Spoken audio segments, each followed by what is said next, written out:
I was 28 years old, working as an architect in Portland when the letter arrived. My grandmother, Martha, had passed 3 weeks earlier, and her will was finally being executed.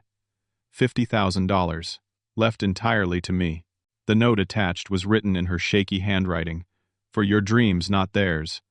I stared at those words for a long time, sitting in my small apartment, overlooking the river. Grandma Martha was the only person in my family who ever truly saw me. She understood what I wanted to build, not just with my career, but with my life. I thought this inheritance was a blessing, a chance to finally launch my own sustainable architecture firm. I thought it was her final gift of belief in me. Turns out it was about to become the test of my life. Before I tell you what happened next, I would love to know where you are watching from. Drop your location in the comments, and if this story sounds familiar, hit that subscribe button. Trust me, you will want to hear how this ends, because what my family tried to do next, and what I did in response, changed everything.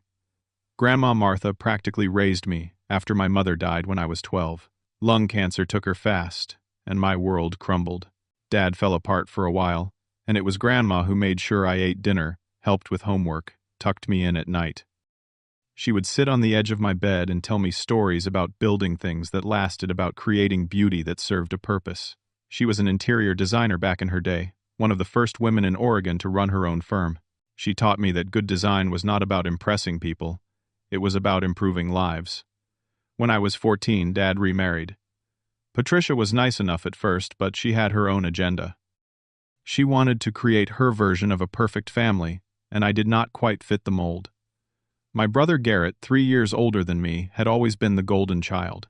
Charismatic, outgoing, good at sports. He worked in sales, now had that easy charm that made people like him instantly. Patricia adored him. Dad started paying more attention to Garrett too, especially after the remarriage. I became the quiet one, the serious one, the one who spent too much time with his sketch pads and building models. Grandma Martha saw it happening. She never said anything directly, but she made sure I knew I mattered. Every Sunday I would drive to her house in Selwood, and we would have tea and talk about my designs. She was the one who encouraged me to study architecture, who attended my college graduation when Dad and Patricia were too busy with one of Garrett's sales conferences. When she got sick last year, I was the one who visited every other day, who sat with her during chemo, who held her hand when she was too weak to speak. She always said, "You are the one with depth, Benedict. Do not let them dim your light." I did not fully understand what she meant until 2 days after I received the inheritance letter. My phone rang while I was at the office, reviewing blueprints for a mixed-use development downtown. Garrett's name flashed on the screen. We talked maybe once a month, usually brief check-ins that felt more obligatory than genuine.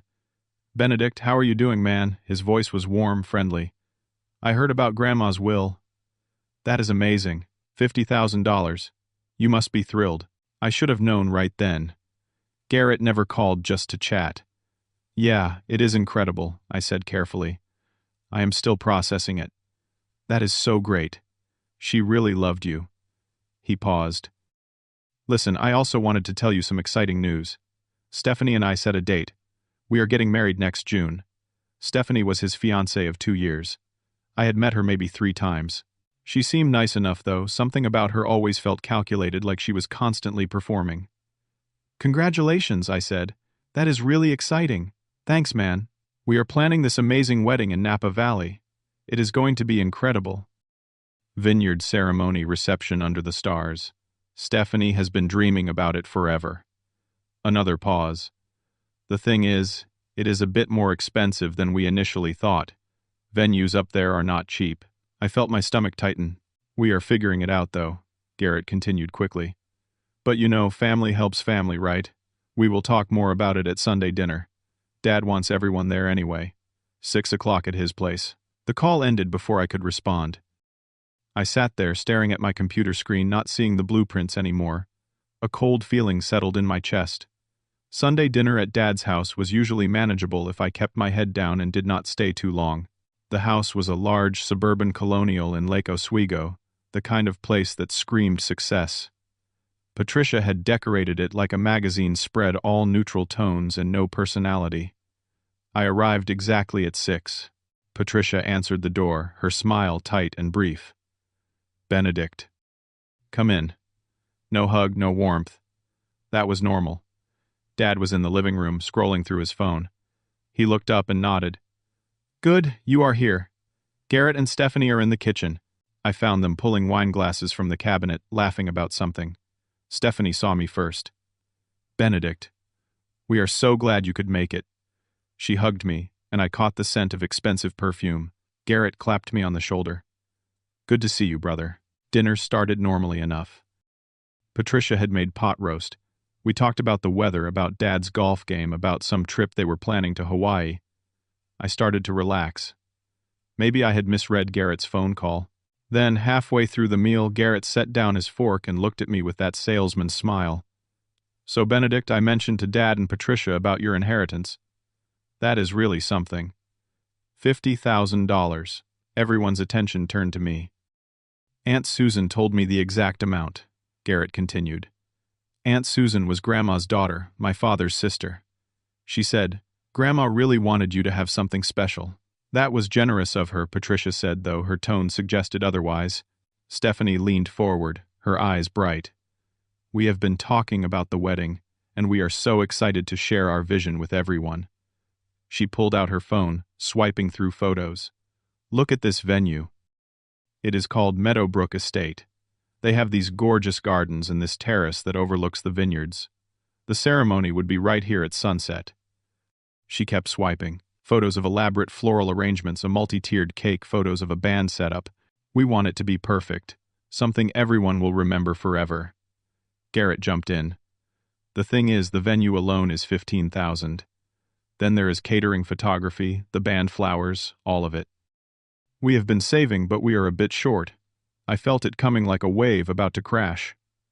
We need about $35,000 to make it happen, Stephanie said, her voice sweet. And since Grandma Martha left you that money and this is a family celebration, we figured you would want to contribute. It would mean so much to us. The room went silent. I could hear the clock ticking on the wall. Contribute, I repeated slowly. You want me to give you $35,000? That is more than half of what Grandma left me. Well, family helps family, Garrett said, echoing his words from the phone call. This is a once-in-a-lifetime event. I looked at Dad, hoping for support. Instead, he said, Benedict, your brother only gets married once. This is important. Patricia nodded. It is not like you need the money right now. You are single, you have no responsibilities. Garrett and Stephanie are building a life together.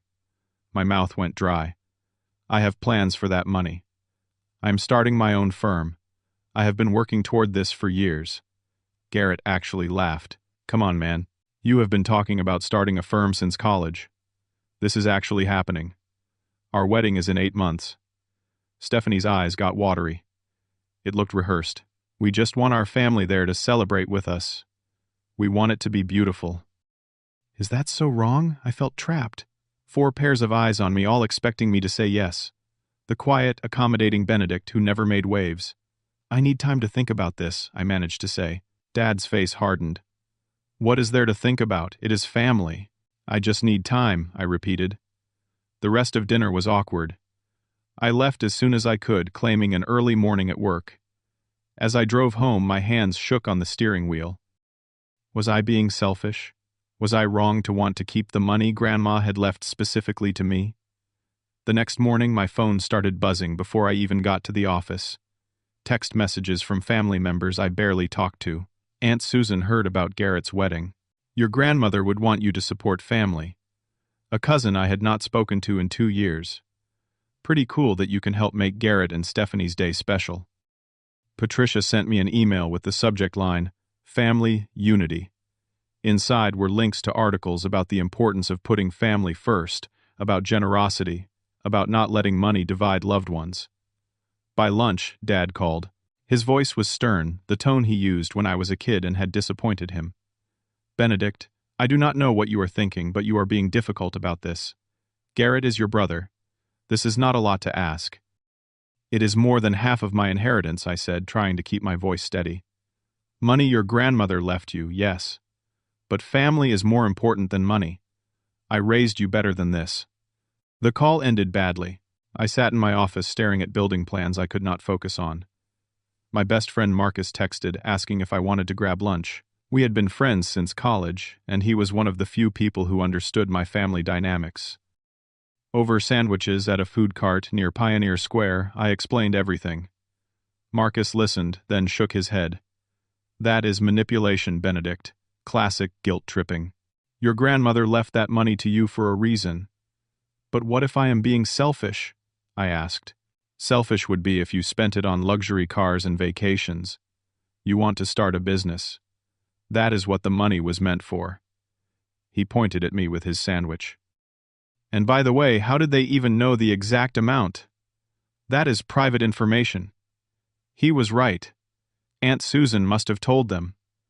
I felt a wave of betrayal. Even people I thought were on my side were feeding information to Garrett. That evening I got another text from Garrett. Can we meet for coffee tomorrow? Just you and me. I think we got off on the wrong foot. Against my better judgment, I agreed. We met at a cafe in downtown Portland the next afternoon. Garrett was already there when I arrived, sitting at a corner table with 2 lattes waiting. He stood up and hugged me. Thanks for coming, man. I know Sunday was intense. We sat down. Garrett ran his hand through his hair, looking genuinely apologetic. I want to say I am sorry about the ambush. That was not cool. Dad and Patricia got a little carried away. I relaxed slightly. Yeah, it felt like an attack. I get that. And I understand you have plans for the money. That is great. I am proud of you for finally going after the firm thing. He sipped his latte. But here is what I am thinking. What if we compromise? What if instead of $35,000, you contribute $20,000? That way, you keep the majority, and Stephanie and I can still have a really nice wedding. Not the dream version, but something we would be proud of. $20,000. It was still a huge amount. What happened to your original budget, I asked. Garrett hesitated. Okay, full transparency. We spent our savings on a down payment for a house. We found this great place in Beaverton, and we did not want to lose it. We figured we would get some help from family for the wedding. It is what families do. But you made that choice without talking to me first, I said.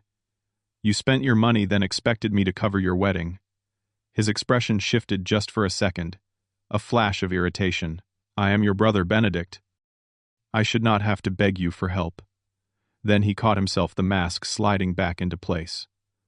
Look, I know we have not been super close over the years, and that is on me. I got busy with work, with Stephanie, with life. But this could be a chance to change that. To actually be brothers again.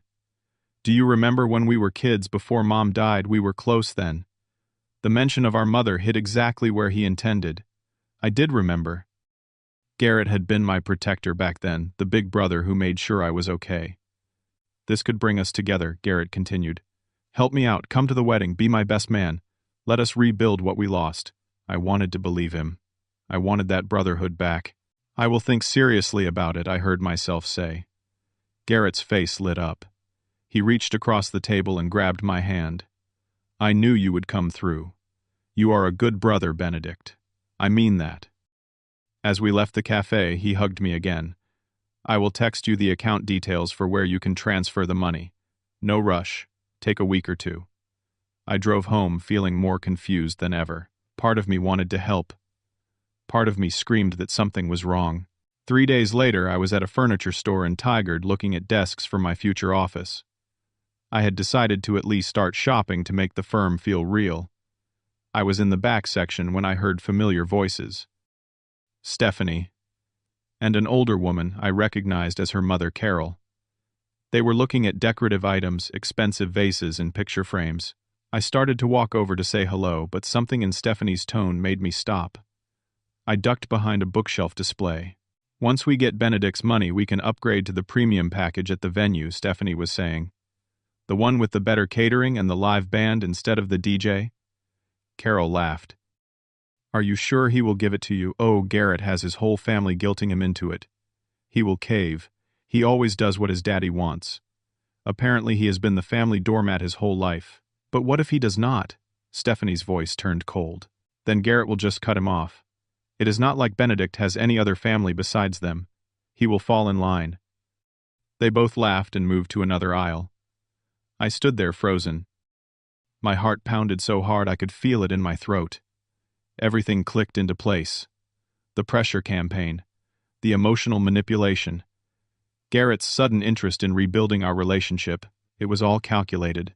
They were betting on my loneliness, on my desperate need for family acceptance. I left the store before they could see me, got in my car, and just sat there. The betrayal felt physical, like something breaking inside my chest. That evening, I received a text from Garrett. Dad called me. Said, "You are still being selfish about this. Really disappointing, man. Thought you were better than that." Then an hour later, a group text went out to what looked like the entire extended family. Garrett had typed, "Sadly, Benedict has decided not to support our wedding. Stephanie and I are heartbroken, but we will make do. We understand not everyone values family the same way." My phone exploded with responses. "Uncle Jim, thought you were better than this, Benedict." Cousins chiming in with disappointment. "Aunt Susan, this is not what your grandmother would have wanted." Only Marcus reached out privately. "What the hell is happening?" Then Dad called. I almost did not answer, but I knew ignoring him would make things worse. "You are embarrassing this family," he said without preamble. "Garrett told me you basically said no to helping at all, after everything we have done for you." "What have you done for me, Dad?" The words came out before I could stop them. "Excuse me. What have you actually done for me? Because from where I am standing, you have spent the last 14 years treating me like I do not matter, like I am just in the way of your real family with Patricia and Garrett. That is not fair." I overheard Stephanie at a store. She and her mother were laughing about how I would cave because I am lonely and desperate for family. "They are manipulating me, and you are helping them do it." "You are making excuses," Dad said. "Stephanie is a sweet girl. You are being paranoid. This is about you not wanting to be generous. This is about Grandma leaving me money for my dreams and everyone trying to take it. She would want you to help your brother. She specifically wrote in her will that the money was for me alone. She protected it from this exact situation." Dad went quiet.